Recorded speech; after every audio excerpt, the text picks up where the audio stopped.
Commençons par une comparaison choquante. Dans les années 1940, au cœur du blocus de Leningrad, une cascara des platanos aurait valu plus qu'un billet de rouble fraîchement imprimé. L'un se mange, l'autre non. L'un nourrit la vie, l'autre ne fait qu'acheter l'illusion du contrôle.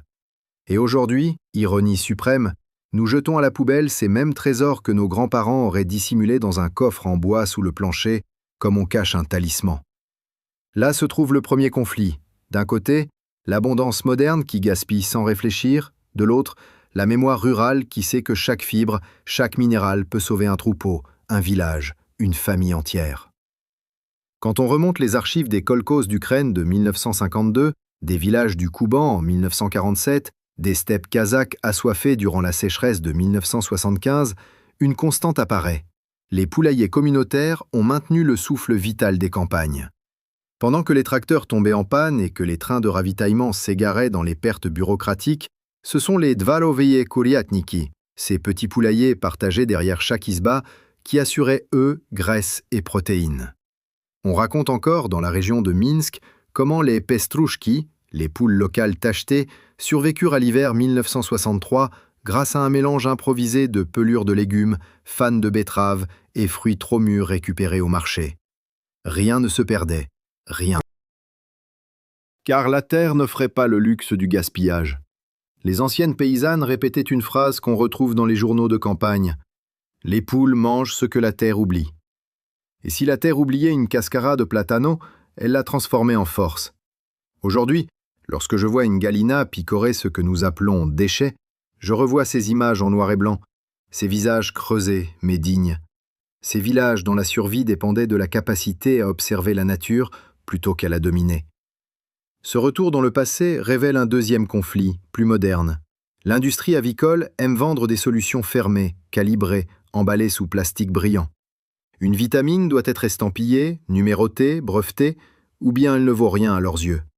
Mais la nature, elle, ne peut pas être brevetée, et cela dérange. Pourquoi ne voit-on jamais dans les rayons de supermarché un simple sachet de poudre de cascara de platano pour galina? Trop simple, trop accessible, trop efficace. Une marge faible, un profit maigre, un savoir qui échappe au contrôle. Voilà pourquoi ces méthodes ancestrales, autrefois banales dans les villages du Don, de Poltava ou de Karaganda, ont progressivement disparu du discours officiel. On ne bannit pas le savoir, on l'étouffe sous le bruit du marketing. Pourtant la science, lorsqu'on la regarde sans filtres commerciaux, confirme ce que les paysans savaient déjà par intuition. Une cascara de platano contient en moyenne 78 mg de magnésium pour 100 g, 330 mg de potassium, des traces précieuses de tryptophane, de leucine, de vitamine B6 et une matrice fibreuse qui agit comme un régulateur digestif naturel. Le potassium soutient la conduction nerveuse. Chaque battement du petit cœur d'une galina dépend d'un flux d'ions précis. Le magnésium, lui, intervient dans plus de 300 réactions enzymatiques, dont celle qui fixe le calcium dans la coquille de l'œuf. Une poule bien supplémentée transforme la lumière du soleil et la cellulose végétale en plumes brillantes, muscles toniques, coquilles solides comme des pierres de rivière. Si l'URSS avait eu accès à ces analyses biochimiques à l'époque, les ingénieurs agricoles auraient classé la cascara des platanos au rang de ressources stratégiques légères. Mais les villageois, eux, n'avaient pas besoin de laboratoire pour comprendre ce que leurs animaux disaient en silence. Alors, que faire aujourd'hui? Rien de complexe. Laver, couper, observer, introduire les cascaras fraîches 2 ou 3 fois par semaine ou les sécher au four pour créer une réserve intemporelle. Écoutez le gallinero, il parle toujours vrai. Car derrière chaque bec qui picote une fibre brune se cache un mécanisme ancestral, un savoir vieux comme la steppe. Et voici la pensée finale. Retourner aux racines, ce n'est pas régresser. C'est convoquer la sagesse de ceux qui ont traversé la faim, les guerres, les fausses promesses du progrès rapide. Nos exploitations deviennent autonomes lorsque nos gestes redeviennent intelligents. Et nos connaissances ne survivent que si nous les transmettons. Préparez-vous. La prochaine archive s'ouvrira bientôt. Imagine un instant une scène qui, dans n'importe quel village du Don ou de Gomel dans les années 1950, aurait semblé parfaitement normale. Une vieille table en bois, un seau cabossé rempli de cascaras de platanos séchés, et une rangée de galinas, ruski et biele, battant des ailes comme pour réclamer leur dû. Aujourd'hui, cette image paraît presque subversive, comme si nourrir ses poules avec les restes de sa propre cuisine menaçait l'ordre établi. Et pourtant, c'est exactement là que se cache le conflit fondamental de notre époque rurale. D'un côté, la sagesse terrestre, lente, patiente, enracinée dans l'observation. De l'autre, les impératifs agressifs d'une industrie agroalimentaire qui simplifie, uniformise et automatise jusqu'à la pensée même du petit éleveur. L'ironie est totale. Ce que les kolkhozes appelaient rationis padruchnava, les ressources du quotidien, devient aujourd'hui un acte de résistance. Pour comprendre pourquoi ces connaissances ont presque disparu, il faut replonger dans la grande histoire de l'espace post-soviétique. Les archives de 1967 du district de Polésia décrivent en détail comment, après une série d'étés pluvieux ayant détruit les récoltes de blé, les villages survécurent grâce aux poulaillers communautaires. Les habitants collectaient les déchets de marché, dont des cargaisons entières de fruits trop mûrs importés depuis les régions subtropicales de l'URSS. Ces fruits, transportés par rail jusqu'aux républiques du Nord pour diversifier l'alimentation publique, terminaient souvent écrasés pendant les trajets. Mais rien, absolument rien n'était jeté. Les femmes les plus âgées du village, surnommées les gardiennes des poules, séparaient les parties encore bonnes, y compris les cascaras de platano, et les distribuaient rationnellement. Une chronique écrite dans le village de Stary Oskol raconte même comment une poignée de cascaras séchés contribua à maintenir une lignée entière de poules pondeuses pendant la terrible disette de l'hiver 1969, quand la neige recouvrait les potagers jusqu'aux fenêtres et que le fourrage pour animaux se faisait aussi rare que le kérosène. Ce passé n'est pas qu'une anecdote. Il est un rappel brutal. Lorsque le système s'effondre, ce ne sont pas les sacs d'aliments industriels qui vous sauvent, mais les connaissances transmises par vos ancêtres. Les poules, dans ces villages, n'étaient pas seulement des productrices d'œufs, elles étaient le baromètre de la survie. Si les Adlerski siribriste restaient vives, si leur plumage gardait son éclat, alors la famille tiendrait jusqu'au dégel. Et une part essentielle de cette vitalité provenait de micro-suppléments inattendus. On l'ignorait alors, mais la cascara de platano apportait précisément les nutriments manquants dans les régimes de famine. Potassium pour compenser la déshydratation, magnésium pour préserver la fonction musculaire, fibres pour stabiliser la digestion chamboulée par les variations extrêmes d'aliments disponibles. Ce que nous prenons aujourd'hui pour un gadget naturel était, dans ces années d'incertitude totale, une stratégie de survie. La science moderne confirme ce rôle vital.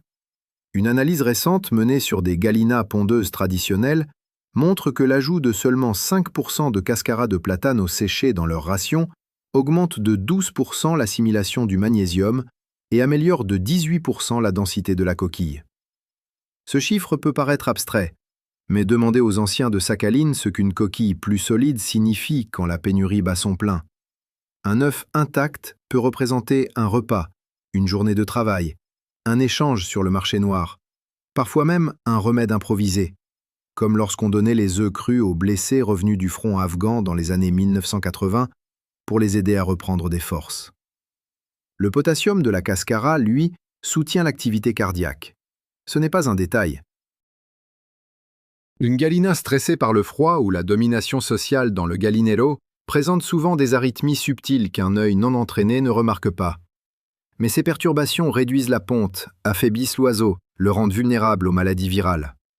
Le potassium agit comme un stabilisateur électrique interne, un régulateur invisible qui harmonise la mécanique du corps aviaire. Alors, pourquoi ce savoir ne figure-t-il pas en grand dans les manuels d'élevage modernes?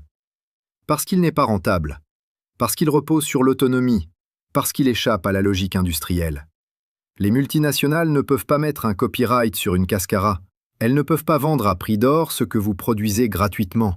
Elles ne peuvent pas breveter la sagesse d'une grand-mère tadjike qui, en 1974, faisait sécher des cascaras au soleil sur un drap blanc parce que le camion d'aliments pour bétail était resté bloqué dans le col enneigé de la chaîne du Pamir.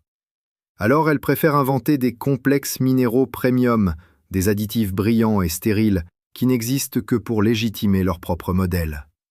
Et nous, hypnotisés par le marketing, nous oublions que nos outils les plus puissants gisent dans notre composteur. Pourtant, la pratique reste d'une simplicité enfantine. Laver les cascaras pour éliminer les résidus de transport. Les couper en fines lamelles pour que même les galinas les plus timides, souvent les jeunes Kuczynski et Jubileini au tempérament discret, puissent participer. Les sécher par l'eau, les réduire en poudre grossière à l'aide d'un moulin manuel, comme ceux que l'on utilisait autrefois pour broyer le sarrasin. Cette poudre devient un or brun. Une poignée mélangée au grain redonne vigueur aux oiseaux fatigués par la mue ou le froid. Une cuillère ajoutée à la ration des jeunes renforce la formation osseuse. Certains anciens affirment même que cela calme les tensions dans le gallinero. Et il est vrai que le tryptophane, présent naturellement dans les cascaras, contribue à la production de sérotonine, l'hormone du bien-être. Un gallinero apaisé, c'est moins de blessures, plus de pontes, plus de stabilité sociale. Un microcosme harmonieux. Et au cœur de tout cela, une philosophie simple. Revenir aux racines, ce n'est pas faire marche arrière. C'est resserrer le lien entre l'homme, l'animal et la terre. Dans les villages de la Russie du Nord, on disait « Le savoir ne vit pas dans les livres, mais dans les gestes qu'on répète. » Ces gestes, nos ancêtres les ont préservés à travers famine, blocus, révolution et sécheresse. À nous maintenant de les porter plus loin, de transmettre encore et encore, afin que lorsque la prochaine archive s'ouvrira, et elle s'ouvrira bientôt, nous soyons prêts à écouter ce que la Terre, encore une fois, essaie de nous dire. Avant d'aller plus loin, imagine encore une scène du passé.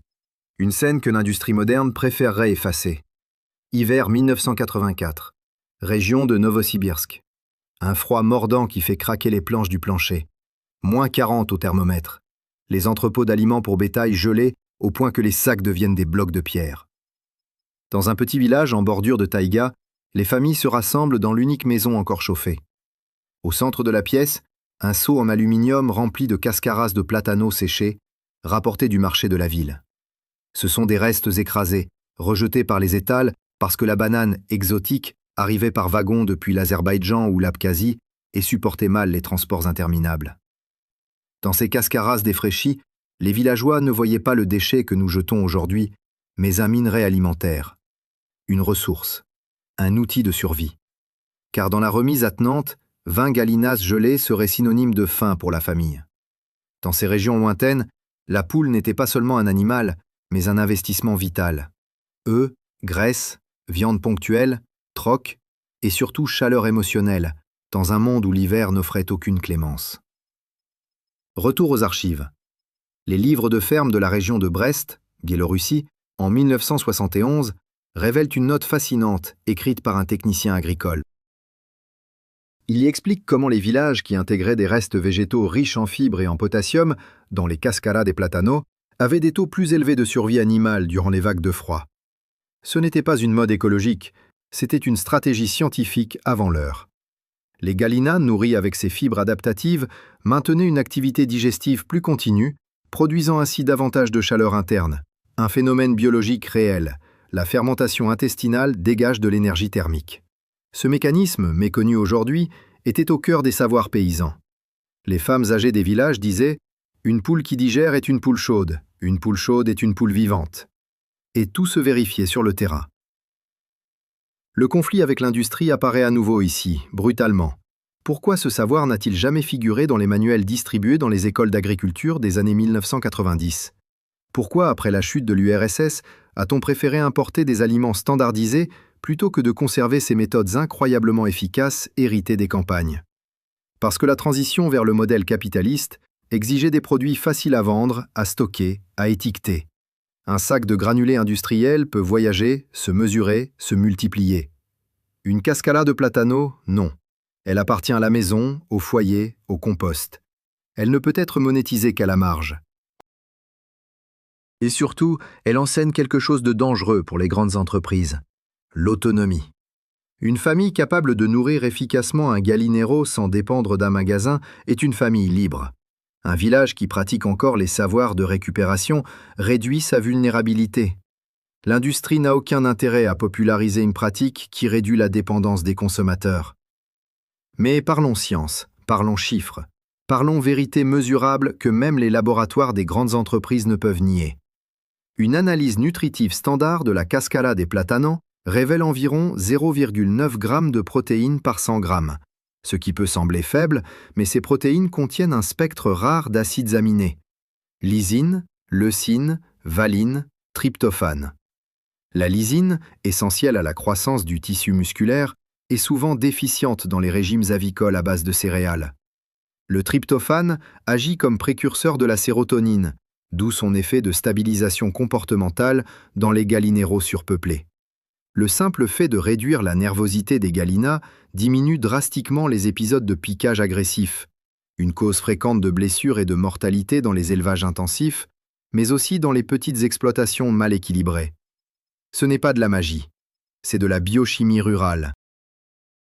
Le potassium, lui, dépasse souvent les 300 mg par 100 g, faisant de la cascara l'un des apports les plus accessibles pour soutenir la régulation hydrique du corps des gallinas, surtout en été, lorsqu'elle allaite sous 40 degrés au soleil kazakh. Le magnésium, entre 50 et 80 mg selon la variété, agit en tandem avec le calcium pour solidifier les coquilles. Une poule stressée ou mal nourrie produit des œufs à coquilles fines, fragiles, parfois impropres à l'incubation. En intégrant la cascara dans leur alimentation, les villages post-soviétiques observaient intuitivement une amélioration globale de la reproduction. Les œufs se conservaient mieux, se transportaient sans se casser sur les chemins de terre, ce qui augmentait les chances de survie du cheptel. Et maintenant, la révélation la plus fascinante, issue d'analyses récentes mais confirmant une intuition villageoise. La cascara de platano contient de la dopamine végétale, une trace chimique minuscule mais réelle. Chez la poule, cette dopamine alimentaire a un effet subtil mais observable sur la motivation à chercher la nourriture, augmenter l'activité exploratoire et réduire la léthargie associée au froid ou au stress. Ce n'est pas un stimulant artificiel, c'est un activateur naturel, un message biochimique presque ancestral. La vie continue, cherche, gratte, avance. Alors, comment utiliser tout cela aujourd'hui dans nos gallineros modernes, qu'ils soient au cœur d'un village moldave ou dans la cour d'une maison en périphérie de Toulouse? Voici le guide pratique condensé issu de cette immense mémoire rurale. Cueillir ou récupérer des cascaras bien mûres, car plus elles sont brunes, plus la teneur en antioxydants est élevée. Les laver soigneusement pour retirer la cire de transport. Les découper en bandelettes pour faciliter la prise. Les distribuer fraîches en petites portions régulières ou les sécher sur une tôle en métal au soleil, comme autrefois dans la steppe, puis les transformer en poudre stable durant des mois. Cette poudre peut être ajoutée au grain, mélangée à des cascaras d'œufs écrasés ou encore incorporée à des restes de betteraves ou de pommes de terre bouillies, un mélange que l'on donnait aux Arlovski et Sitseve afin de renforcer leur plumage avant les expositions locales. Chaque geste est simple, chaque geste a du sens. Chaque geste nous relie à ceux qui ont nourri leurs animaux dans les conditions les plus dures, sans aucun soutien institutionnel, en comptant uniquement sur la puissance discrète des restes alimentaires. Et pour conclure cette partie, gravons une pensée claire. Nous ne faisons pas que nourrir des gallinas. Nous perpétuons une lignée de connaissances qui a traversé guerre, pénurie, révolution, transition économique. Le retour aux racines n'est pas un romantisme naïf. C'est une stratégie de survie moderne. Nos fermes ne prospèrent que lorsque nous honorons les gestes anciens. Et les connaissances ne survivent que lorsque nous les transmettons, patiemment, obstinément, comme les villageois qui, sous le givre ou sous la poussière des steppes, partageaient une poignée de cascaras pour sauver tout un gallinero. La prochaine archive nous attend déjà. Pour comprendre à quel point la cascara des platanos fut jadis essentielle et pourquoi elle pourrait redevenir un pilier de nos gallineros modernes, il faut replonger dans une archive bien plus sombre que les récits de disette, celle de l'effondrement silencieux des écosystèmes villageois après les réformes agricoles des années 1990. Dans les villages de Smolensk, de Tchernihiv ou des contreforts du Tien Shan, on raconte encore comment les poulaillers domestiques se vidèrent peu à peu. Non pas à cause d'un prédateur, ni d'une épidémie, mais d'un autre ennemi, beaucoup plus discret, la dépendance. Les magasins fraîchement privatisés remplissaient leurs rayons d'aliments optimisés, enrichis, scientifiquement formulés. Les paysans, fatigués après la chute des kolkhozes, espéraient trouver dans ces sachets standardisés un raccourci vers la prospérité. Mais ils ignoraient qu'en troquant leurs gestes millénaires pour des granulés colorés, ils abandonneraient aussi leur autonomie. Ils perdaient sans le savoir les clés d'un savoir-faire transmis par leurs propres ancêtres. Des clés qui avaient permis à d'innombrables villages de survivre aux guerres, aux occupations, aux sécheresses et aux hivers interminables. Regardons les faits. Dans les années 1930, lors de la grande sécheresse au Kazakhstan, alors que les pâturages brûlaient comme de la paille sèche et que les troupeaux de bovins s'effondraient les uns après les autres, ce sont les petits élevages domestiques, poules, dindons, oies, qui maintinrent la continuité alimentaire. Les rapports agroéconomiques de 1933 mentionnent que les familles qui pratiquaient l'alimentation mixte, valorisant fanes, épluchures, déchets de cuisine et fruits de rebut, présentaient un taux de survie animale presque 2 fois supérieur à celle dépendante uniquement des céréales. Déjà à l'époque, on observait intuitivement un phénomène que la biologie moderne explique aujourd'hui. Les gallinas ne tirent pas seulement de la nourriture un ensemble de calories, elles en tirent des signaux biochimiques capables de moduler leur comportement, leur système immunitaire, leur production hormonale. Les restes végétaux riches en fibres, en antioxydants et en minéraux créent un écosystème digestif favorable, ce qui, en cascade, influence tout le métabolisme de l'oiseau. C'est dans ce contexte que la cáscara de plátano, avec sa particularité de contenir de la vitamine B6, du potassium en abondance, des polyphénols, des tanins protecteurs et même de la dopamine végétale, devint un allié invisible des poulaillers post-soviétiques. Les documents retrouvés dans les archives agricoles de 1958 en Kirghizie racontent que les poules des monts, comme on appelait les races locales rustiques, étaient nourries d'un mélange étonnant de restes de pommes, betteraves fourragères et cascaras de fruits exotiques récupérés dans les bazars régionaux. Ces mélanges improvisés réduisaient significativement les infections intestinales qui, à l'époque, décimaient les jeunes poussins affaiblis par le climat montagneux. La fibre insoluble de la cascara absorbait l'excès d'humidité dans l'intestin, stabilisait le pH et freinait la prolifération des bactéries opportunistes. Ce mécanisme, aujourd'hui abondamment documenté, était hier simplement observé par les anciens qui disaient « Si la poule a le ventre léger, elle vivra longtemps ». Et parlons du magnésium, un minéral que l'industrie préfère enfermer dans des compléments onéreux, alors que les villages d'Asie centrale en faisaient bénéficier leurs poules gratuitement grâce aux cascaras séchés. Le magnésium active des enzymes impliquées dans la conversion du calcium en structure osseuse, donc dans la solidité des œufs, mais aussi dans la formation correcte des articulations. Dans les hivers rigoureux de Sibérie occidentale, l'apparition de boiteries chez les gallinas était un véritable drame. Une poule qui ne marche pas ne cherche plus sa nourriture, se refroidit, cesse de pondre. Les familles le savaient. Elles séchaient les cascaras sur les poêles en fonte, les écrasaient à l'aide de rouleaux en bois et en faisaient une poudre brun doré qu'elles mélangeaient au grain d'orge. Cette simple pratique réduisait radicalement les problèmes articulaires durant les mois glacials.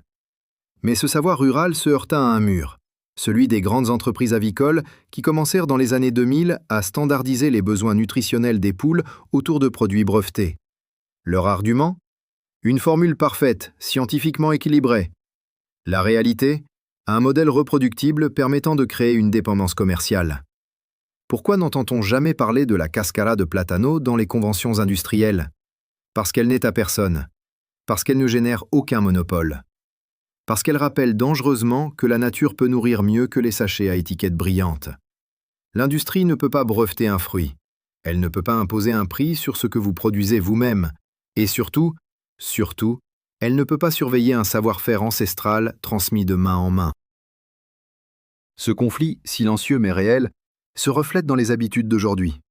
La plupart des éleveurs amateurs ignorent encore que la cascara peut combler des manques nutritionnels chroniques, notamment dans les régions continentales où les sols pauvres produisent des céréales moins riches en micronutriments.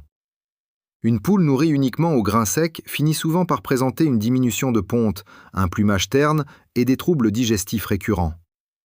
Introduire la cascara, sous forme fraîche, séchée ou en poudre, recrée l'équilibre perdu. Le potassium améliore la conduction nerveuse, la vitamine B6 soutient le métabolisme énergétique, les fibres réduisent les toxines internes, les polyphénols combattent l'oxydation cellulaire. En d'autres termes, une poule ainsi nourrie vit mieux, plus calmement, plus longtemps et transmet cette vitalité dans chaque œuf. Et la pratique est d'une simplicité stupéfiante. Couper la cascara fraîche en fines bandes pour éviter les disputes dans le gallinero, comme le faisaient les villages ukrainiens où la hiérarchie des poules était stricte et où chaque geste devait prévenir les conflits.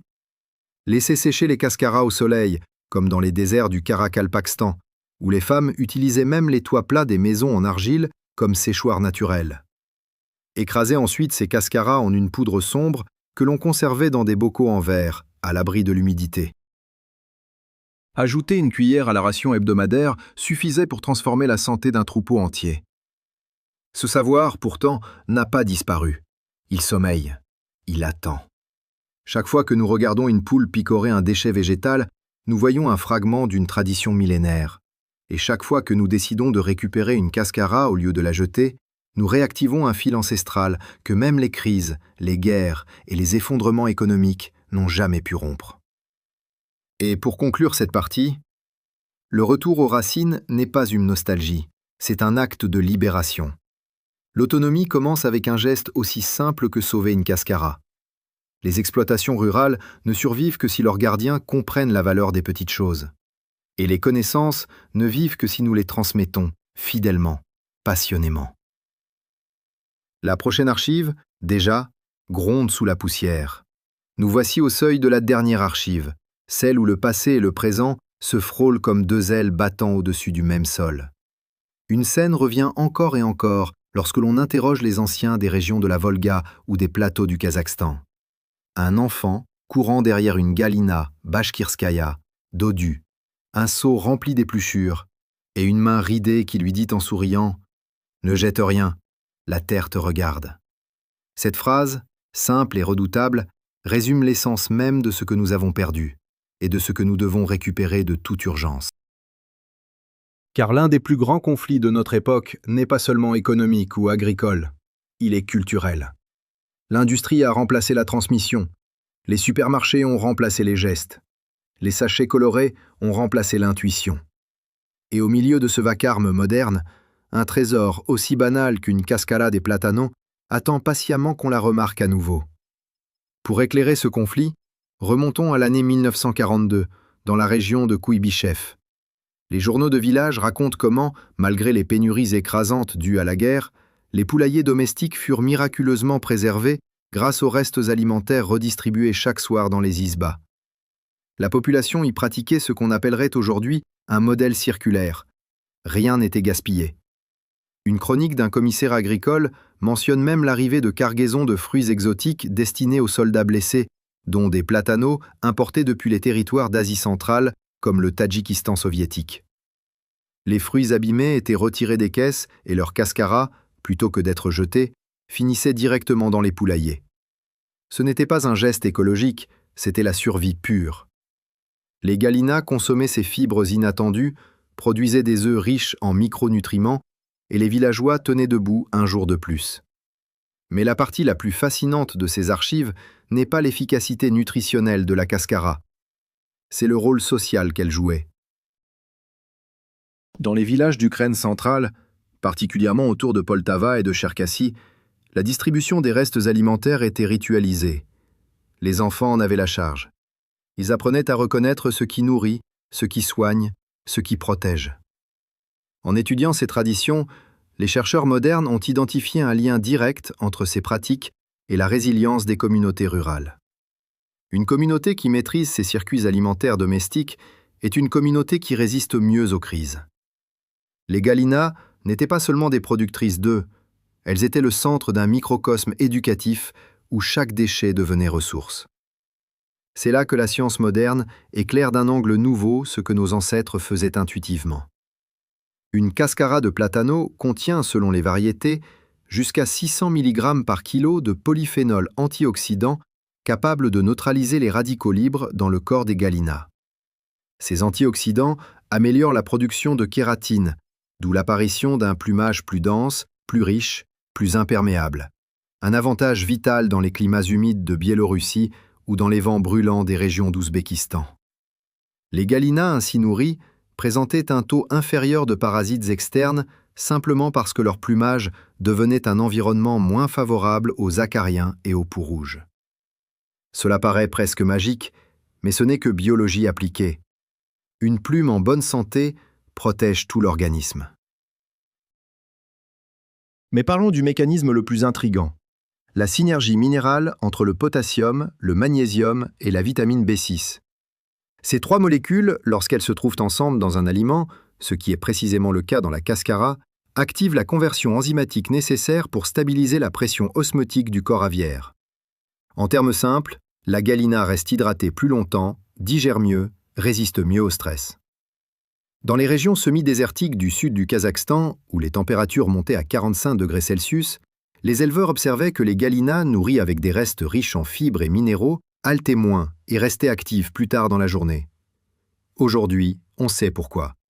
Le potassium régule l'équilibre hydrique, la B6 soutient le métabolisme énergétique, et le magnésium agit comme cofacteur des réactions thermorégulatrices. Alors pourquoi, malgré ces preuves historiques et biologiques, ces pratiques n'ont-elles jamais atteint les rayons des supermarchés?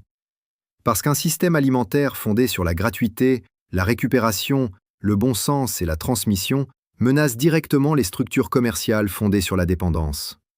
Les entreprises peuvent breveter un additif, un granulé, une formule enrichie. Elles ne peuvent pas breveter une cascara. Elles ne peuvent pas vous vendre ce que votre propre cuisine produit spontanément. Elles ne peuvent pas rentabiliser un savoir transmis de grand-mère en petite fille. Voilà la vraie raison de leur silence. Leur modèle prospère lorsque vous oubliez que vous pouvez nourrir vos gallinas sans elles. Leur force dépend de votre ignorance. Et chaque fois qu'une cascara tombe dans la poubelle, l'industrie gagne. Alors redonnons vie à la pratique. Voici un guide pratique issu des archives post-soviétiques. Utilisez la cascara 2 à 3 fois par semaine. Privilégiez les cascaras bien mûrs. Les couper finement pour éviter les disputes. Les sécher pour constituer des réserves d'hiver. Mélangez la poudre avec les grains pour les poussins. Toujours observer les réactions des gallinas. Une gallina qui s'intéresse vivement à la cascara envoie un message clair. Elle comble un manque. Une gallina qui en laisse trop indique un excès, ajusté. C'est ce dialogue silencieux, ce langage instinctif qui faisait la force des éleveurs d'autrefois. Et c'est ce langage que nous devons réapprendre. Et maintenant, la pensée finale. Le retour aux racines n'est pas un retour en arrière. C'est un retour à ce qui fonctionne, à ce qui sauve, à ce qui résiste.